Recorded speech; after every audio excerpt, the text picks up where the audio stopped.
भारत में Omicron virus Karnataka में 2 जन ओमिक्रॉन भूताणु संक्रमित चिन्हट होती। केन्द्र स्वास्थ्य विभाग जुग्म सचिव लव अग्रवाल सूचना अनुसार 2 संक्रमित पुरुषों बयस 66 और 46 वर्ष।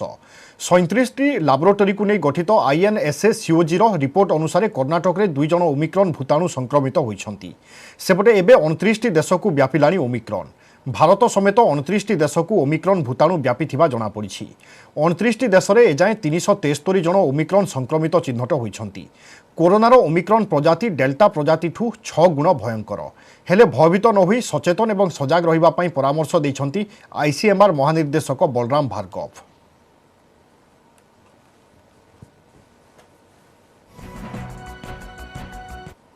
चौबीस घंटे के अंदर हमारे देश में 2 ओमिक्रॉन वेरिएंट के केस हमारे इस नेटवर्क के द्वारा डिटेक्ट किए गए कर्नाटक में, जिसकी रिपोर्ट कल रात काफ़ी लेट आई थी, जिसको हम आपके सामने रखना चाहेंगे।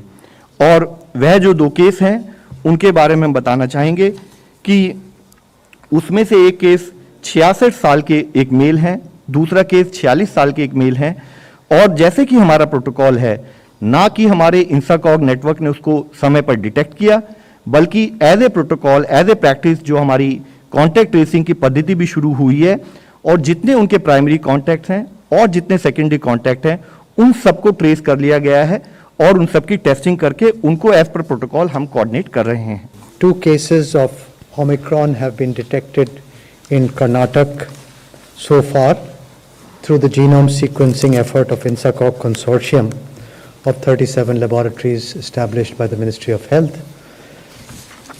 We need not panic, but awareness is absolutely essential. COVID appropriate behavior is required. Use of masks, hand hygiene, and not going to and not organizing mass gatherings will help breaking the chain of transmission of Omicron. डराउछि नुआ variant Omicron. दक्षिण Africa रे द्रुत संक्रमण। मोट संक्रमणर 74% Omicron case. America California रे चिन्हट होइछंती Omicron संक्रमित। Japan को मध्य डेइछि नुआ भारिएंट। किंतु आश्वस्तिर कथा, दक्षिण आफ्रिका फेरंता मुंबई व्यक्तिंक ठारे ओमिक्रॉन भारिएंट नथिबा स्पष्ट होइछि। ओडिशा को ओमिक्रॉन रिक्स देशरू 380 जन फेरिथिले मध्य समस्तंक रिपोर्ट अछि नेगेटिव। नुआ भारिएंटर रूपरेख स्पष्ट होई नथिबारु समस्तंकु सतर्क एवं कोविड नियम मानिबा पई परामर्श देछि स्वास्थ्य विभाग।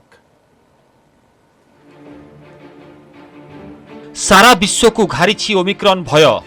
20 रु अधिक देश को व्यापिलाणी एही भयंकर भारिएंट। एपर्यंत ओडिशा को ओमिक्रॉन रिस्क देशरू फेरिछंती 380 जन। 28 तारिख रे 224 जन एवं 29 रे फेरिछंती 156 जन। किंतु समस्तंक आरटीपीसीआर टेस्ट रिपोर्ट नेगेटिव रहिछि। जनस्वास्थ्य निर्देशक कहिसंती रिपोर्ट नेगेटिव थिले मध्य सेमाने 7 दिन क्वारंटाइन रे रहिबे। विदेश फेरंतांक लिस्ट प्रदान सह सेमानकु सर्वेलांस रे रखिबाकू जिला प्रशासन को कुहा जाइछि। स्वास्थ्य निर्देशक कहिसंती जदिओ राज्य रे नाही ओमिक्रॉन केस, किंतु एहाकू नै ढिला हेले चलिबनी। मुख्यमंत्री स्थिति समीक्षा करी प्रथम लहर भली सतर्क और सजग रहिबाकू कहिसंती। ओमिक्रॉन रूपरेख स्पष्ट होई नथिबारु एहाकू नै आतंकित हेबा अपेक्षा कोविड नियमावली मानी सुरक्षित रहिबा दरकार। सरकार का निर्देश अछि जो माने 8 रिस्क कंट्री आछंती से माने नेगेटिव आरटीपीसीआर रिपोर्ट धर के आसीबे। द्वितीय कथा होची मैंडेटरी सेल्फ डिक्लेरेशन एआर सुविधा पोर्टल रे देबे। से कोठा आछंती कोठी की जिबे एंड तांकर स्टेटस विषय जणेबे। आ तृतीय कथा होची से माने जोठे इंटरनेशनल एयरपोर्ट रे पहुंचीबे तांकर टेस्ट करा जिवो। हमर पदक्षेप होबा कथा हम केमदे वेरिएंट को हमर ट्रांसमिशन हे करिवो। सही ट्रांसमिशन न होगा गोटे है वैक्सीनेशन प्रोटेक्शन दब। 2 नंबर है लोक मैंने कोविड एप्रोप्रिएट व्यवहार करेंगे। तृतीय है जो मैंने आसुचंती बाहर से जो भारत सरकार करुँच गोटे पोर्टाल करुँच इनफॉरमेशन देवे कौ स्टेट को जाऊँगी तीक्ष्ण नजर रखा। परिवार कल्याण निर्देशकों मतरे नुआ भारिएंट को नहीं नाना आशंका आसिलाणी। तेणु ता पूर्व समस्ते टीका नहीं जिबा जरूरी। डिसेम्बर शेष सुधा 100% टीकाकरण लक्ष्य रखा जाइछि। ग्रामांचल को फोकस करा जाई मोबाइल वैक्सीन भ्यान घर घर बुलुछि। आशा दीदी स्वास्थ्यकर्मी लोकों को सचेतन कराउछंती। एबे सुधा 4,38,21,708 जन को टीका दिया सरिलाणी। एहा भितरु 86% अर्थात 2,79,06,466 जन प्रथम डोज नहीं, 49% अर्थात 1,59,15,242 जन नहीं द्वितीय डोज। कैपिटल हॉस्पिटल निर्देशक कहते ओमिक्रॉन आगकू सांघातिक रूप नहीं पारे, तेणु सरकार नियम और निर्देश मानि टीकाकरण और टेस्टिंग को गुरुत्व दि जाउछि। सबुठारु गुरुत्वपूर्ण है लोकों सतर्कता और सचेतनता।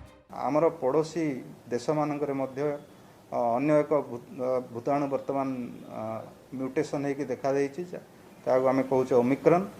जदि आम देश में वर्तमान नहीं जेहेतु आमर पृथ्वी अच्छी जेकोसी मुहूर्त से आम देश को आसीपे, समस्ते आसी वर्तमान जिते शीघ्र संभव टीका नहीं जातु। ओमिक्रॉन सब रिसर्च फेज रे अच्छी क्लीयर कट ता विषय एपर्यंत जना पड़नी टिके तार भेरुलेंस टिके अधिका अच्छी से टिके सांघातिक हबार भी जना पड़ुछि, किंतु आमर रक्षा आमरी हाथ में ही अच्छी।